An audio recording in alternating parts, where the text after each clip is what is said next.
نحمده ونصلي ونسلم على رسوله الكريم اما بعد فاعوذ بالله من الشيطان الرجيم بسم الله الرحمن الرحيم فاسألوا اهل الذکر ان کنتم لا تعلمون صدق اللہ العظیم۔ معزز و مکرم ناظرین و سامعین، سب سے پہلے تو اللہ اور اس کے رسول صلی اللہ علیہ وآلہ وسلم کا کروڑہ شکر و احسان ہے کہ الحمدللہ ثم الحمدللہ اللہ تعالیٰ نے ہم کو بن مانگے امت مصطفی صلی اللہ علیہ وآلہ وسلم میں پیدا فرما دیا، اور آج الحمدللہ مجھ حقیر فقیر کے لیے ایک اور سعادت مندی کی بات یہ بھی ہے کہ آج الحمدللہ ہمارے درمیان ایک ایسے عظیم شخصیت تشریف فرما ہیں جو پیدائشی اعتبار سے تو اگرچہ سری لنکا کے علاقے سے ہیں، لیکن الحمدللہ دین و سنیت کے درد میں اور بالخصوص اتحاد اہل سنت کے کوشش میں تمام ممالک تشریف لے جاتے ہیں، اور آج الحمدللہ حضرت کی خصوصی نظر و عنایت ہمارے اس اکیڈمی فیض انوار و رضا پر ہوئی ہیں۔ الحمدللہ ثم الحمدللہ، یہ ہمارے لیے بہت ہی بڑی سعادت مندی کی بات ہے کہ حضرت نے ہم کو وقت عطا فرمایا ہے، اور ہم حضرت کا خیر مقدم کرتے ہیں۔ یوں تو اگرچہ حضرت تعارف کے محتاج نہیں ہیں، دین و سنیت میں جن کا بول بالا ہے اور جن کو ہم حافظ احسن رضا قادری صاحب کے نام سے یاد کرتے ہیں، آج ہمارے درمیان حضرت تشریف فرما ہیں۔ السلام علیکم ورحمۃ اللہ وبرکاتہ۔ وعلیکم السلام ورحمۃ اللہ وبرکاتہ۔ حضرت کیسے ہیں؟ آپ کی مزاج؟ اللہ کا کرم، الحمدللہ ثم الحمدللہ۔ اجازت ہو تو سوال؟ جی۔ الحمدللہ آپ اہل سنت کا درد بھی رکھتے ہیں، اور یقیناً یہ ہمارے ناظرین بھی اور تمامی عوام اہل سنت بھی جانتے ہیں۔ یہی وجہ ہے کہ عموماً کبھی آپ دعوت اسلامی کے بھی اور سنی دعوت اسلامی کے دفاع میں بھی کلمات بیان کرتے ہیں، اور الحمدللہ جامع نظامیہ میں بھی آپ تشریف لائے ہیں۔ تو حضرت ہم ہمارے سوالات کے سلسلے کا آغاز یہیں سے کرنا چاہیں گے کہ دعوت اسلامی اور سنی دعوت اسلامی مسلک اعلیٰ حضرت کے مبلغ نہیں ہیں، تو حضرت آپ اس پر کیا ارشاد فرماتے ہیں؟ نحمدہ ونصلی ونسلم علی رسولہ الکریم، اما بعد۔ دیکھیے، یہ جو جملہ ہے مسلک اعلیٰ حضرت کے مبلغ نہیں ہیں، جی، اس کو لے کر اگر کوئی یہ سمجھتے ہیں کہ وہ مسلک اہل سنت سے نہیں ہے، تو یہ ان کی سمجھ میں غلطی ہے یہاں پر، اس لیے کہ یہ قول سرکار سیدی تاج الشریعہ علیہ رحمہ نے وضاحت کے ساتھ فرما دیا تھا کہ دعوت اسلامی اور سنی دعوت اسلامی مسلک اعلیٰ حضرت کے مبلغ نہیں، اور اس کی وجوہات بھی تھی۔ اور حضور تاج الشریعہ علیہ رحمہ نے یہ بھی فرمایا کہ اس کا مطلب یہ نہیں کہ یہ اہل سنت سے نہیں ہے۔ اب معنی کیا ہوا کہ مثال کے طور پہ تصاویر کے سلسلے میں سید اعلیٰ حضرت امام احمد رضا رحمۃ اللہ علیہ کا جو فتویٰ ہے، اس کے خلاف ایک موقف جو پایا گیا ہے، اور وہ علماء کی تحقیق ہے، ہر مفتی کو اختیار ہے کہ وہ اپنی علمی تحقیق کی بنیاد پر وہ ریسرچ کر کے جو ہے نا وہ فتویٰ دیتے ہیں۔ تو وہ تحقیق اعلیٰ حضرت امام احمد رضا رحمۃ اللہ علیہ کی اوپینین کے اپوزٹ ہے، تو اس اعتبار سے ایسی باتوں کی وجہ سے کہا گیا۔ اس کا ہرگز مطلب یہ نہیں کہ عقیدہ اہل سنت سے خارج ہے۔ تو جو لوگ اس کو لے کر یہ سمجھتے ہیں، وہ اصل میں سرکار تاج الشریعہ کے الفاظ کو سمجھنے سے قاصر، باوجود اس کے کہ سرکار تاج الشریعہ نے اس کی وضاحت فرما دی تھی۔ تو سنیت میں کوئی شک نہیں ہے۔ ماشاء اللہ۔ عمومی طور پر حضرت آج عوام اہل سنت ہی بہت ہی زیادہ بے باک ہوتی نظر آ رہی ہیں۔ علماء اکرام کا جس طرح سے انہیں ادب بجا لانا چاہیے، آج عوام اہل سنت بد زبانی کے ساتھ اور بد کلامی کے ساتھ علماء اکرام کو یاد کر رہے ہوتے ہیں۔ تو اسی صورتحال میں عوام الناس کا ان مسائل پر اس طرح کا طرز عمل اختیار کرنا، ہمارے بزرگوں کا قول ہے کہ اللہ تبارک و تعالی اگر کسی کی تذلیل کا ارادہ فرماتا ہے تو اس کی زبان جو ہے نا علماء اہل سنت کے خلاف ہو جاتی ہے۔ تو اب اگر کوئی علماء اہل سنت کے خلاف بولتا ہے، زبان درازی کرتا ہے، اور فقہی مسائل میں فروعی اختلاف کو سمجھے بغیر کہ ایسا ہو سکتا ہے اور ہوتا بھی ہے، تو اس کو سمجھے بغیر ان علماء کی برائی کرنا جو آپ کی سمجھ میں نہ آئے، ہماری سمجھ میں کوئی بات نہ آئے، اس کا مطلب یہ نہیں کہ وہ غلط کہہ رہی ہے، یہ ہماری فہم کا قصور ہے۔ تو اگر کوئی اس طرح کرتا ہے تو وہ حقیقت سے واقف نہیں، اور وہ علماء کی برائی کر کے اپنی عاقبت کو برباد کرنے کی کوشش میں۔ اللہ اکبر۔ تو ہمیں یہ چاہیے کہ ہم ایسے معاملات میں نہ پڑے، بلکہ علماء اہل سنت جو عقائد میں ایک ہے اور فروعی مسائل میں اختلاف ہیں، تو اختلاف امتی رحمت کے سبب بے شک کہ اس امت کے اختلاف یہ رحمت ہے، اس کو اس کے تحت لے کر، یعنی پازیٹیوٹی کریٹ کر کے، اگر ہمیں پازیٹیوٹی نظر نہ بھی آئے تو بڑے بڑے علماء سے اس کے تعلق سے معلوم کر کے پازیٹیوٹی کو پھیلانے کی کوشش کی جائے اور نگیٹیوٹی سے دور رہنے کی کوشش کی جائے. اس میں اس طرح نہ کرنے سے کیا ہوتا ہے کہ بدگمانیاں بڑھتی ہیں. ظاہر ہے ہم اگر کسی سے کہہ دیں گے کہ فلاں عالم نے فلاں مسئلے میں اختلاف کر دیا اور ان کے خلاف اگر ہم باتیں کرنے لگیں گے تو جو اس عالم سے واقف نہیں ہے وہ بدظن ہو جائے گا. اور قرآن کریم کی روشنی میں اجتنبوا کثیرا من الظن، تو ہم جو ہے نا بدگمانی کو پھیلا رہے ہیں، تو قرآن کے بھی خلاف عمل ہوا. پھر سیدی اعلیٰ حضرت امام احمد رضا رحمۃ اللہ علیہ نے فتاوی رضویہ شریف میں تحریر فرمایا ہے، جس کا مفہوم یہ ہے، غالباً 29ویں جلد میں جو نئی ایڈیشن ہے. فرماتے ہیں کہ فاسق کی برائی سے کب تک رکے رہو گے، اور وہاں فاسق سے مراد لیا ہے بد مذہب کو. اور اہل سنت کے علماء جن کی تقریر اور تحریر سے سنیت کا فائدہ ہو رہا ہے، ان سے اگر غلطی بھی سرزد ہو جائے تو اخفا واجب ہے. اللہ اکبر. یعنی ان کی اس غلطی کو چھپانا اعلیٰ حضرت نے واجب لکھا ہے کہ اخفا واجب ہے. کیوں؟ اگر ہم غلطی کو عام کر دیں گے تو ہوگا کیا؟ جو عوام ان کی تحریر اور تقریر سے عقائد پر فائدہ اٹھاتی تھی وہ عوام دور ہو جائے گی، تو عوام کو دور کرنے میں ہم ایک ریزن بن جائیں گے. تو اعلیٰ حضرت نے تو سختی سے اس کو منع فرمایا ہے. تو ہمیں چاہیے کہ علماء اہل سنت کی باتیں جب آئے تو بہت محتاط رہے. ہماری سمجھ میں کوئی بات نہیں آتی اس کا مطلب یہ نہیں کہ یہ غلط ہے. ہمیں پہلے علم حاصل کرنا چاہیے. جب ماشاءاللہ آپ تو پڑھے لکھے ہیں، اصول الشاشی آپ پڑھے ہیں، اسی طرح قدوری ہے، ہدایہ ہے، اس میں ائمہ کرام کے ایسے ایسے اختلافات کو بیان کیا گیا ہے. تو اس کو لے کر کے ہم یہ کہیں گے کہ فلاں امام نے غلطی کی، فلاں امام نے غلطی کی، نہیں. سب نے قرآن اور احادیث کی روشنی میں مسائل کا استنباط فرمایا ہے. اور جزئیات، فقہ میں جو جزئیات موجود ہوتے ہیں اس کو لے کر آج کے علماء اپنی اوپینینز ظاہر کرتے ہیں. تو ہمیں ہر کسی مفتی کے موقف کو رسپیکٹ کرنا چاہیے. ہم یہ نہیں کہہ سکتے کہ فلاں مفتی نے غلطی کی، ہم یہ کہیں گے کہ یہ ان کی تحقیق ہے اور یہ ان کی تحقیق ہے. الحمدللہ. اللہ پاک علماء کرام کا حقیقی معنوں میں ہم کو ادب کرنے والا بنا دے. آمین.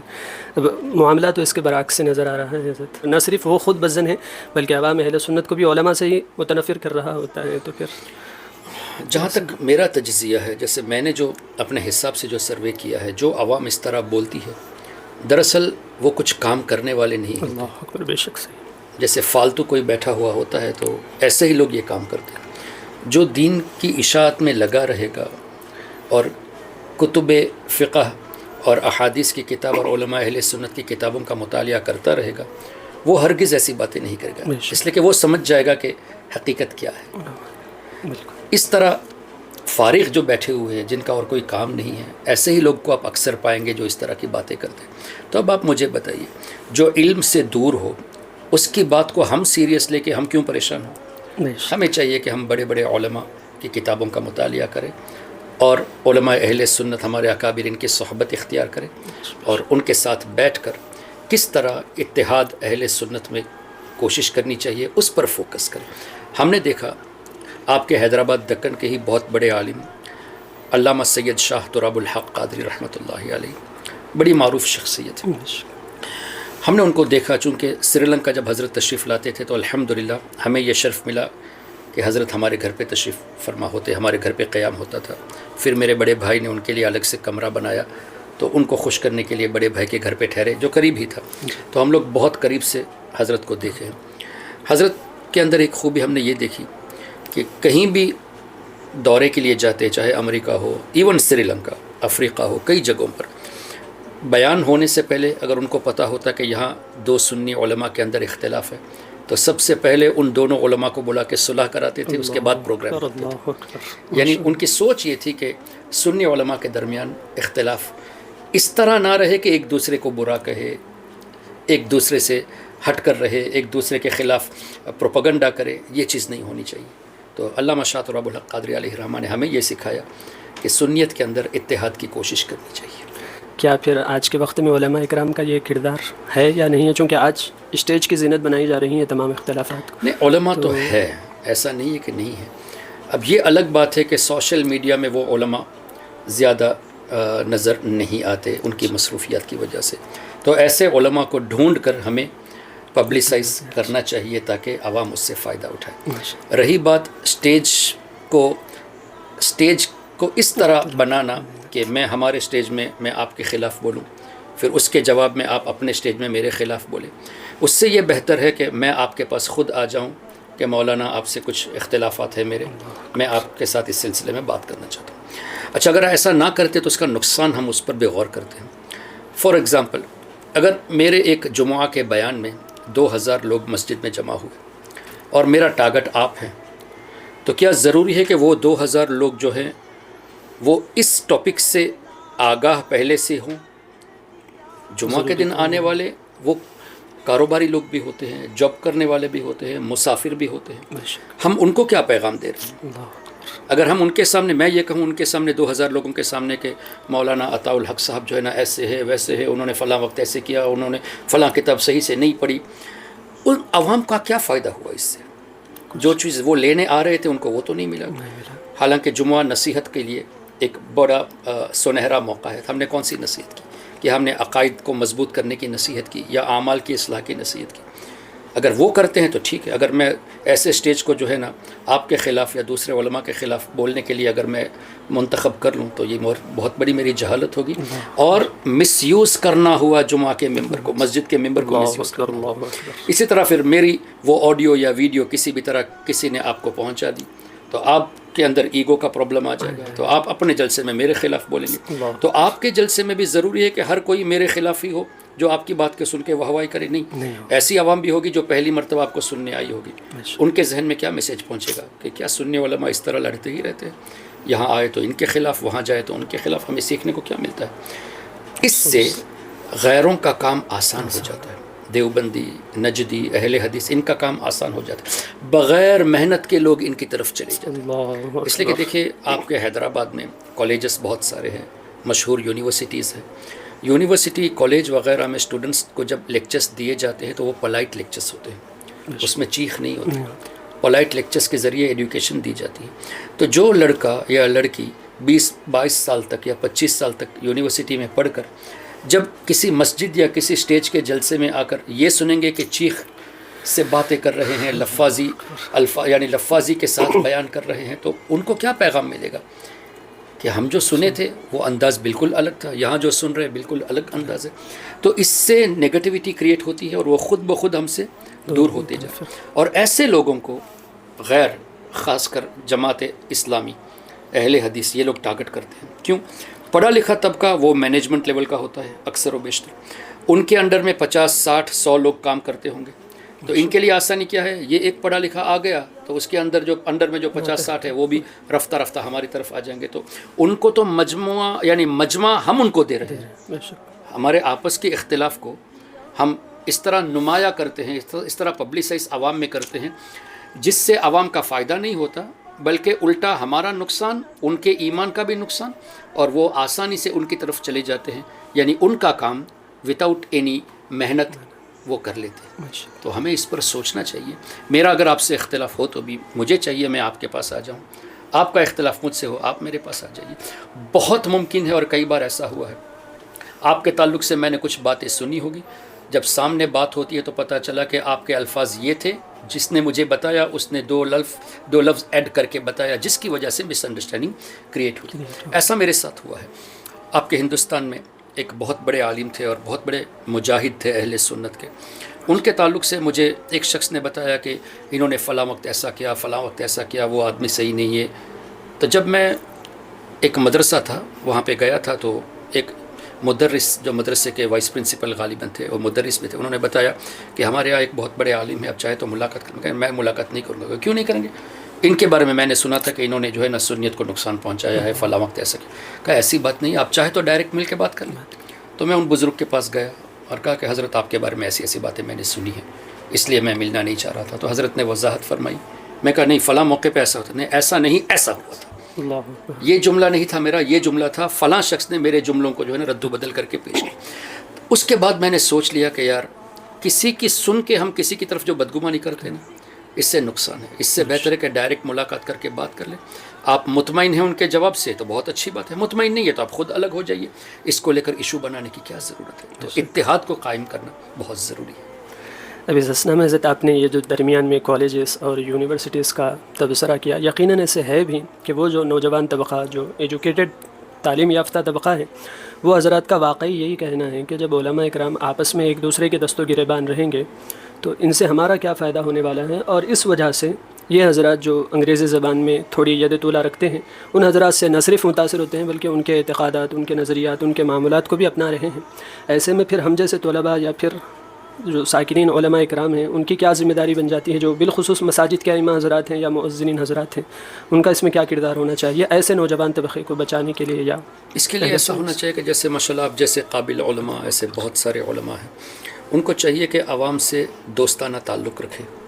کالج کے جو ساتھی ہوتے ہیں اور جو آس پاس کے رہنے والے ہوتے ہیں، پڑوسی ہوتے ہیں، ان کے ساتھ اچھے تعلقات رکھیں. کبھی کافی شاپ پہ لے جائے، ان کو ایک کافی پلا دیں، کسی جگہ پہ چائے پلانے کے لیے لے جائے، اور اس دوران رفتہ رفتہ ہماری باتوں کو پیش کرنا، یہ بہت بڑا کام ہو جائے گا. تو اس طرح اگر ہم فرینڈلی سرکل بنا کر بہت پولائٹلی ایک فرینڈلی لیول پہ اگر سمجھائیں گے نا، تو وہ بات کو بھی سمجھے گا. اچھا، ایک یہ طریقہ ہو گیا. دوسرا یہ طریقہ ہے کہ نوجوانوں کو ایسی کوشش کی جائے کہ ان کو چاہے 10 لوگ ہو، 20 لوگ ہو، ایون 5 لوگ ہو، اگر وہ پڑھنے کے لیے انٹرسٹڈ ہے، ان کو ہمارے عقائد اہل سنت کو بہت اچھے طریقے سے سمجھانے کی کوشش کریں. مثال کے طور پہ نبی پاک صلی اللہ تعالیٰ علیہ وسلم کا مبارک فرمان اس طرح، اوتیت مفاتیح خزائن الارض، جس کا مفہوم یہ کہ اللہ تعالیٰ نے مجھے زمین کے خزانوں کی چابیاں عطا فرما دی ہے. تو اب ہم ان سے یہ کہیں گے، دیکھیے قرآن کریم میں اللہ نے ارشاد فرمایا، قل، اے حبیب آپ فرما دیجئے، لا اقول لکم عندی خزائن اللہ. اب ان لوگوں کا ترجمہ ہے، کیسے پیش کرتے کہ میرے پاس تو خزانے ہیں نہیں. تو اب ہم ان کو یہ سمجھائیں گے کہ دیکھیے قرآن کریم میں یہ ہے کہ میرے پاس خزانے نہیں ہیں، اور اللہ حضور سے فرماتا ہے آپ کہہ دیجئے، جو ظاہر ترجمہ یہ لوگ پیش کرتے ہیں. لیکن بخاری شریف اور مسلم شریف میں حدیث موجود ہے کہ سرکار علیہ السلام نے فرمایا، اللہ نے زمین کے خزانوں کی چابیاں، اور مفاتیح ایک چابی کا ذکر نہیں ہے، چابیاں، خزائن، خزانے تو پلورل ہیں، جتنے خزانے ہیں ان کی جتنی چابیاں ہیں سب اللہ نے میرے ہاتھ میں دے دی. تو یہ بظاہر کنٹراڈکٹ ہوا، تضاد ہوا. ایک جگہ تو حضور سے حکم تھا اللہ کا اکارڈنگ ٹو دم کہ آپ کہہ دو کہ میرے پاس خزانے نہیں، حالانکہ یہ ترجمہ نہیں ہے، میں ان کی طرف سے پیش کروں. میرے پاس خزانے نہیں ہیں، یا حضور فرماتے ہیں میرے پاس خزانوں کی چابیاں ہیں. تب یہ ان سے کہیں گے کہ آپ یہ یا تو یہ مانو کہ حضور علیہ السلام قرآن کے خلاف گئے، اگر یہ مانو گے تو کافر ہو جاؤ گے، کیوں قرآن کے خلاف حضور علیہ السلام جا نہیں سکتے. اچھا، تو کیا یہ مانتے ہو کہ سرکار علیہ السلام اللہ کے حکم کو بھول گئے، لا اقول لکم عندی، یہ کہیں گے تو بھی قرآن کے خلاف جائے گا، کیوں اللہ نے فرمایا سنقرئک فلا تنسى الا ما شاء اللہ. اے حبیب ہم آپ کو ایسا پڑھائیں گے کہ آپ کبھی نہیں بھولیں گے، اور اگر بھول ہوئی تو بھی الا ما شاء اللہ، وہ اللہ کی مرضی سے ہوگی. تو حضور علیہ السلام کا بھولنا اپنی طرف سے نہیں، اللہ تعالیٰ کی منشا سے ہوتا ہے. کیوں حضور علیہ السلام نے اس طرح ارشاد فرمایا، میں بھولتا نہیں، مجھے بھول دی جاتی ہے اللہ کی طرف سے، تاکہ میرے بھولنے سے ایک سنت قائم ہو جائے. تو ہمارے آقا کا بھولنا بھی اللہ کی مرضی سے، اور اس میں حکمت ایک سنت قائم ہو جائے. تو اب ہم ان سے پوچھیں کہ حضور بھول بھی نہیں سکتے، حضور علیہ السلام اللہ کے حکم کے خلاف جا بھی نہیں سکتے، تو اب اس آیت کا مطلب کیا ہوگا، اس حدیث کا مطلب کیا ہوگا؟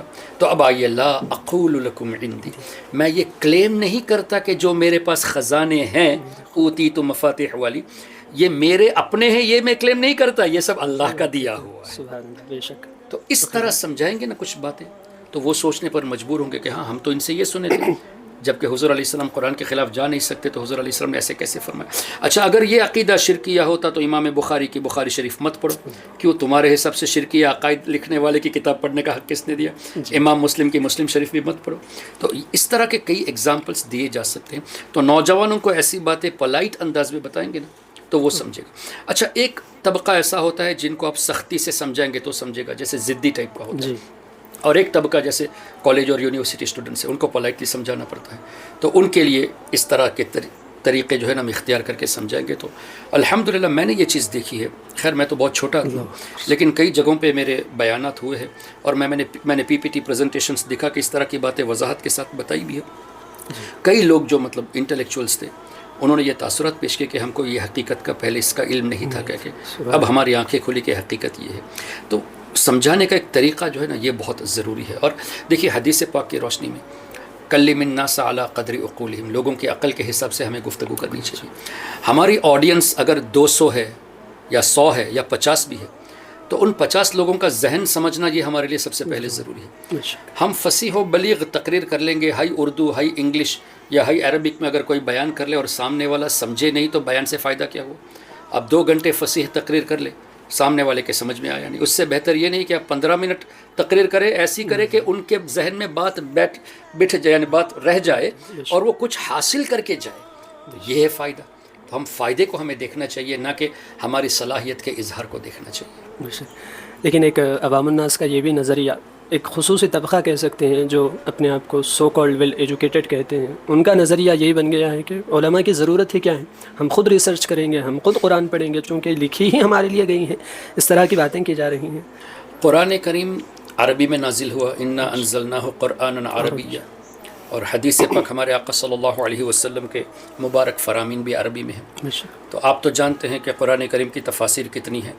بیداوی ہے، طبری ہے، نصفی ہے، خازن ہے، در منصور ہے، تفسیر کبیر ہے، بہت ساری تفاسیر ہیں جو ہم جانتے ہیں.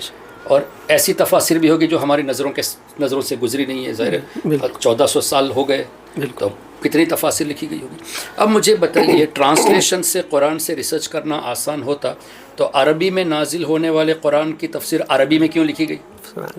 وہ بھی ایک آیت کی کتنی تفاسیر، کتنے معنی، ایک ایک لفظ کے کتنے معنی. اسی طرح حدیث پاک کی شرح دیکھیں، بخاری شریف کی دیکھیں گے تو مشہور شروحات میں کیا ہے؟ فتح الباری ہے امام ابن حجر عسقلانی علیہ رحمہ کی، عمدۃ القاری ہے امام حضرت بدر الدین عینی رحمۃ اللہ علیہ کی، اسی طرح امام قسطلانی کی بھی شرح ہے. مسلم شریف دیکھیں گے تو مشہور شرح مسلم امام نووی کی شرح مسلم ہے. کئی کتابوں کی آپ کو شروحات مل جائے گی، وہ بھی عربی میں لکھی گئی. کیوں لکھی گئی؟ تو عربی ٹو عربی سمجھنا بھی آسان ہوتا تو لکھی نہ جاتا. یہ آسان نہیں ہے تبھی تو تفسیر لکھی گئی. تو جب اس کے لیے تفاسیر کی ضرورت تھی، یعنی علماء کی ضرورت تھی، ہم بیسڈ آن دا ٹرانسلیشن کیسے یہ کہہ سکتے ہیں کہ ہمیں قرآن اور حدیث کافی ہے؟ اگر قرآن اور حدیث کافی تو بے شک ہے، لیکن ڈائریکٹ لینے کی صورت میں کئی مسائل پیدا ہوں گے. مثال کے طور پہ اللہ نے ارشاد فرمایا وَعِندَهُ مَفَاتِحُ الْغَيْبِ لَا يَعْلَمُهَا إِلَّا هُ، غیب کی چابیاں اللہ کے پاس ہے اور اللہ کے سوا کوئی غیب جانتا نہیں ہے.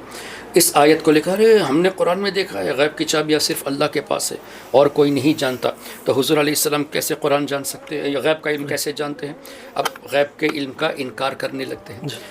اگر یہ تفاسیر پڑھتے تو ان کو دوسری آیتیں بھی نظر آتی جہاں رب نے فرمایا وما کان اللہ لیطلعکم علی الغیب ولکن اللہ یجتبی من رسلہ من یشاء. کیا مفہوم ہوا کہ اللہ کی یہ شان نہیں اے عام لوگوں تمہیں غیب کی خبریں دے، اللہ اپنے رسولوں کو غیب کی خبریں عطا فرماتا ہے. عالم الغیب فلا یظہر علی غیبہ احدا الا من ارتضی من رسول، رسولوں کو اللہ غیب دیتا ہے. پھر ہمارے آقا کے بارے میں اللہ نے کیا فرمایا وما هو علی الغیب بدنین، میرا حبیب غیب کی باتیں بتانے میں بخیل نہیں. بخیل کسے کہیں گے؟ جس کے پاس کچھ نہ ہو نہ دے نہیں، جس کے پاس ہو اور نہ دے اس کو بخیل کہیں گے. تو حضور کو غیب کا علم اللہ نے دیا ہے، یہ قرآن سے ثابت ہوا. اچھا پھر اسی آیت کریمہ کو لے لیتے ہیں وَعِندَهُ مَفَاتِحُ الْغَيْبِ، غیب کی چابیاں اللہ کے پاس ہیں. مجھے بتائیے اللہ کے لیے کون سی چیز غیب ہے کہ اللہ فرماتا ہے غیب کا علم میرے پاس ہے؟ اللہ کے لیے کوئی چیز غیب ہے؟ بالکل بھی نہیں. چابیوں کی کیا ضرورت ہے اللہ تعالیٰ کو غیب کو حاصل کرنے کے لیے، جاننے کے لیے؟ وَعِندَهُ مَفَاتِحُ الْغَيْبِ ہے نا، غیب کی چابیاں اللہ کے پاس. اللہ کو چابی کی ضرورت ہے کیا کہ وہ ضرورت ہو تو دیکھے کہ بھائی اس کے تعلق سے کل کیا ہونے والا ہے؟ ایسا تو نہیں. اللہ کے علم میں تو سب کچھ ہے، ازلی ابدی قدیم ہے وہ، تو اس کے پاس تو سب کچھ ہے، سب کچھ جانتا ہے کیا ہونے والا ہے، کیا کرتے ہیں، کیا کریں گے، دل میں کیا سوچ رہے، سب کچھ اللہ کو پتہ ہے، کون کہاں ہے، کس حالت میں ہے. تو پھر چابیوں سے مراد کیا ہے؟ تو غیب کا معنی علماء نے بڑی آسانی سے ہم کو یہ بتا دیا. ہمارے لیے جو غیب ہے نا وہ غیب اللہ کے لیے نہیں ہے. اللہ سب کچھ جانتا. تو لفظ غیب کا اطلاق کس پر ہوگا؟ مخلوق کے لیے جو چیز غیب ہے، آپ جو نہیں جانتے وہ رب جانتا ہے. ٹھیک. اسی طرح اللہ تعالیٰ نے اپنے حبیب صلی اللہ علیہ وسلم کو جب علوم عطا فرما دیے تو وہ حضور کے لیے اب غیب نہیں رہا، لیکن ہمارے لیے تو وہ اب بھی غیب ہے. تو اس اعتبار سے اللہ نے وہ چیزیں حضور کو سکھا دی جو ہمارے لیے غیب ہے. اس لیے کہ بعض لوگ کہتے ہیں نا جب اللہ نے سکھا دیا تو غیب رہا ہی نہیں، تو علم غیب کیسے کہتے ہو؟ تو وہ غیب حضور کے لیے نہیں ہے نا، ہمارے لیے تو وہ غیب ہے۔ اچھا پھر اگر یہ کہیں گے کہ وہ غیب نہیں رہا تو اللہ تعالیٰ نے غیب کا علم کے بارے ہی میں تو فرمایا عالم الغیب فلا یظہر علی غیبہ احد۔ تو یہ پتہ نہیں کس طرح کی باتیں کرتے ہیں۔ تو ڈائریکٹ ٹرانسلیشن اگر یہ لینے جائیں گے اور اپنی طرف سے سمجھنے کی کوشش کریں گے تو مسائل میں پڑ جائیں گے۔ ایک اور مثال میں آپ کو دے دوں، جیسے یہ لوگ کہتے ہیں کہ ید اللہ فوق ایدیہم کے تحت اللہ کا ہاتھ ان صحابہ کے ہاتھوں پر ہے جنہوں نے حضور علیہ الصلوۃ والسلام سے بیعت کی تھی حدیبیہ کے موقع پر۔ اب حضور علیہ السلام کے تعلق سے یہ واقعہ موجود ہے تو ان کا یہ کہنا ہے کہ اللہ تعالیٰ کا ہاتھ ہے، ٹھیک ہے۔ اب مجھے بتائیے اگر یہاں اللہ کا ہاتھ مراد لیں گے تو آپ کو یہ ثابت کرنا پڑے گا کہ اللہ تعالیٰ اتر کر آیا حدیبیہ کے میدان میں اور اپنا ہاتھ رکھا۔ یہ ثابت کرنے جائیں گے تو بڑے بڑے مسائل پیدا ہوں گے۔ اللہ کے لیے جسم ثابت کرنا ہوا، اللہ کے لیے مکان ثابت کرنا ہوا، کتنے مسائل ہوں گے۔ تو یہاں بھی یہ پھنس جائیں گے۔ تب معنی کیا ہوگا؟ اللہ کی خاص رحمت ان پر ہے جو حضور علیہ الصلوۃ والسلام کے مبارک ہاتھوں پر عہد لیا تھا، ٹھیک ہے۔ اچھا اب آئیے قرآن کریم میں کل من علیہا فان ویبقا ذات ربک ہے وجہ ربک ویبقا وجہ ربک ذو الجلال والاکرام۔ اب ڈائریکٹ ٹرانسلیشن دیکھتے ہیں، ہر چیز فنا ہو جائے گی سوائے رب کے چہرے کے، وجہ ربک۔ اب لٹرل میننگ کیا ہوگا؟ اللہ کا چہرہ ہی باقی رہے گا۔ تو ہم ان نجدیوں سے سوال کریں گے اللہ کا ہاتھ ہے تم مانتے ہو، پیر ہے مانتے ہو، تو تم یہ بھی مانتے ہو کہ پیر اور ہاتھ اللہ کے ختم ہو جائیں گے، صرف چہرہ باقی رہے گا؟ تو اللہ تعالیٰ کے لیے تم نے جو ہے نا وہ ہلاکت کو ثابت کر دیا، ٹھیک ہے۔ تو اب کہیں گے کہ نہیں نہیں، یہاں وجہ اگرچہ لفظ چہرہ ہے لٹرلی، لیکن اس کا معنی ذات خدا ہے، یعنی ذات خدا باقی رہے گی۔ تو ہم کہیں گے کہ بھئی یہاں تم تفسیر کو لے رہے ہو تو یہاں پہ کیوں تفسیر کو نہیں لے رہے؟ تو یہ لوگ مس کوٹیشن میں جو ہے نا اتنے آگے بڑھ چکے ہیں کہ خود بھی مطلب غلطی کر رہے ہیں اور دوسروں کو غلطی کرنے پر مجبور یہ لوگ کر رہے ہیں۔ تو ہمیں چاہیے کہ ہماری عوام کو ہم اس طرح پولائٹلی ایسی باتیں سمجھائے اور یہ بھی سمجھائے کہ اگر تم ڈائریکٹ میننگ لینے جاؤ گے تو ایسے ایسے مسائل کا سامنا کرنا پڑے گا جس سے ایمان جانے کا اندیشہ ہے۔ اسنا میں حضرت آپ نے درمیان میں چونکہ علم غیب مصطفیٰ صلی اللہ علیہ وآلہ وسلم سے متعلق بڑی پیاری مثال بیان کی ہیں، لیکن ان کے بھی مس کوٹیشن کہیے یا ہر دھرمی کہیے، ان کا کہنا یہی ہے کہ آپ اطلاع علی الغیب تو کہہ سکتے ہیں، انباء الغیب تو کہہ سکتے ہیں، اخبار عن الغیب تو کہہ سکتے ہیں، لیکن علم کا اطلاق اس پر نہیں کر سکتے، چونکہ علم صرف ذات باری تعالیٰ کی صفت خاصہ ہے اور وہ مخلوق کے لیے نہیں مانی جا سکتی۔ اس طرح کی اگر ایسا ہے تو فاسألوا اہل الذکر ان کنتم لا تعلمون، وہاں تو علم کا ذکر موجود ہے، درست۔ اور حدیث پاک میں طلب العلم فریضۃ لکھا ہوا ہے، تو علم کا اطلاق تو ہو ہی گیا۔ یعنی استاذ جب بچے کو، شاگرد کو علم کی خبریں دیتا ہے تو اس کو علم ہی کہا گیا نا، طلب العلم ہی کہا گیا نا۔ اب یہ کیسے اس کو لے کر جو اس کا مطلب کیا ہوا؟ سرکار علیہ السلام سے بغض اتنا ہے کہ اپنے لیے علم کا اطلاق قبول کرتے ہو لیکن حضور کے لیے لفظ علم کا اطلاق قبول نہیں کرتے۔ تو یہ سرکار علیہ السلام کے تعلق سے اتنی نیگیٹیوٹی کیوں، اتنا بغض کیوں ہے؟ اچھا اب میں آپ کو مزید باتیں بتاؤں۔ اعلیٰ حضرت امام احمد رضا رحمۃ اللہ علیہ کا ترجمہ قرآن آپ دیکھیں، الرحمن علم القرآن خلق الانسان علمہ البیان۔ جنرل تراجم آپ دیکھ لیں گے، بیان کا معنی کیا لکھا ہے؟ اللہ تعالیٰ نے حضور علیہ السلام کو بیان سکھایا۔ بعض نے لکھا ہے جیسے انگلش میں ہے ایلوکوینس سکھایا، یعنی فصاحت اللہ نے اپنے حبیب صلی اللہ علیہ وسلم کو عطا کی۔ اعلیٰ حضرت رحمۃ اللہ علیہ نے ترجمہ فرمایا کہ اللہ نے اپنے حبیب کو جو ہو چکا اور جو ہونے والا ہے، ما کان وما یکون کا علم سکھایا۔ اب اس کو لے کے اعتراض، بیان کا ترجمہ ما کان وما یکون کیسے ہوا؟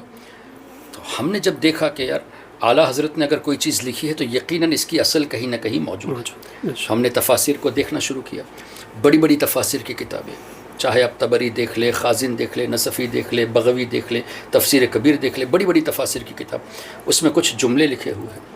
ایک تو علمہ البیان اور دوسرا وعلمک ما لم تکن تعلم، اے حبیب جو کچھ آپ نہیں جانتے تھے ہم نے وہ تمام چیزیں آپ کو سکھا دی۔ ان دونوں آیتوں کی تفاسیر میں کلیئرلی لکھا ہوا ہے علم علم الاولین والآخرین، اللہ نے اپنے حبیب کو اولین کا علم بھی سکھا دیا، آخرین کا علم بھی سکھا دیا۔ مزید مفسرون فرماتے ہیں منافقوں کے مکر و قید وہ بھی اللہ نے اپنے حبیب صلی اللہ علیہ وسلم کو سکھا دیا۔ اور مزید ارشاد فرماتے ہیں ما کان وما سیکون الی یوم القیامہ، جو ہو چکا وہ بھی اللہ نے سکھا دیا، قیامت تک